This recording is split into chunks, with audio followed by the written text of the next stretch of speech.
పెసరు పప్పు కూర, మూంగ్ దాల్ కూర అని కూడా పిలుస్తారు. ఇది దక్షిణ భారతదేశంలో ప్రసిద్ధి చెందిన ఓదార్పు మరియు పోషకమైన వంటకం. మీరు అనుసరించగల సాధారణ వంటకం ఇక్కడ ఉంది. కావలసినవి: 1 కప్పు పెసరు పప్పు కడిగి కనీసం 30 నిమిషాలు నానబెట్టాలి. 2 టేబుల్ స్పూన్లు వంట నూనె, కూరగాయలు, కొబ్బరి లేదా పొద్దుతిరుగుడు నూనె. 1/2 టీ స్పూన్ ఆవాలు. 1/2 టీ స్పూన్ జీలకర్ర గింజలు. 1 ఉల్లిపాయ చక్కగా కత్తిరించి. 1 పచ్చి మిరపకాయ తరిగిన ఐచ్ఛికం. 1 రెమ్మ కరివేపాకు ఐచ్ఛికం. 1/4 టీ స్పూన్ పసుపు పొడి. 1 టీ స్పూన్ ఎర్ర మిరప పొడి. మీ మసాలా ప్రాధాన్యతకు సర్దుబాటు చేయండి. 1/2 టీ స్పూన్ కొత్తిమీర పొడి. 1/4 టీ స్పూన్ గరం మసాలా ఐచ్ఛికం. 1 టమోటా మెత్తగా కత్తిరించి. రుచికి ఉప్పు. నీరు లేదా కూరగాయల రసం అవసరం మేరకు. తాజా కొత్తిమీర ఆకులు తరిగిన అలంకరణ కోసం.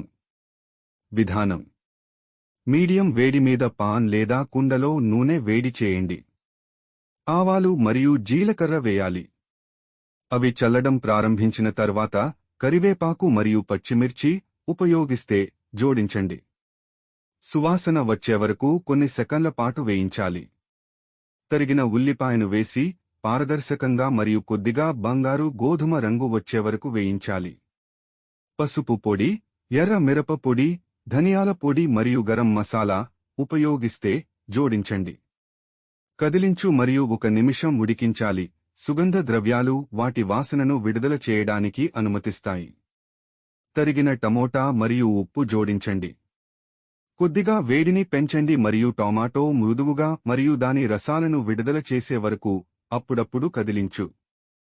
ఇది సుమారు 5 నుంచి 7 వరకు నిమిషాలు పడుతుంది. నానబెట్టిన పెసరు పప్పును వంపేసి బాణలిలో వేయాలి.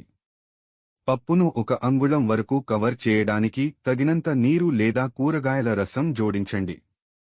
1 మరుగు తీసుకుని ఆపై వేడిని తగ్గించి 15 నుంచి 20 వరకు నిమిషాలు ఆవేశమును అణిచిపెట్టుకోండి లేదా పప్పు ఉడికినంత వరకు మరియు మృదువుగా ఉంటుంది.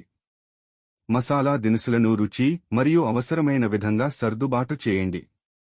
తరిగిన తాజా కొత్తిమీర ఆకులతో అలంకరించండి మరియు అన్నం, రోటీ లేదా నాన్తో వేడిగా వడ్డించండి. చిట్కాలు: ధనిక రుచి కోసం నూనెకు బదులుగా నెయ్యిని ఉపయోగించండి. మీరు తరిగిన క్యారెట్లు, బంగాళదుంపలు లేదా బచ్చలికూర వంటి ఇతర కూరగాయలను జోడించవచ్చు. ఇది మరింత గణనీయమైన భోజనంగా మారుతుంది.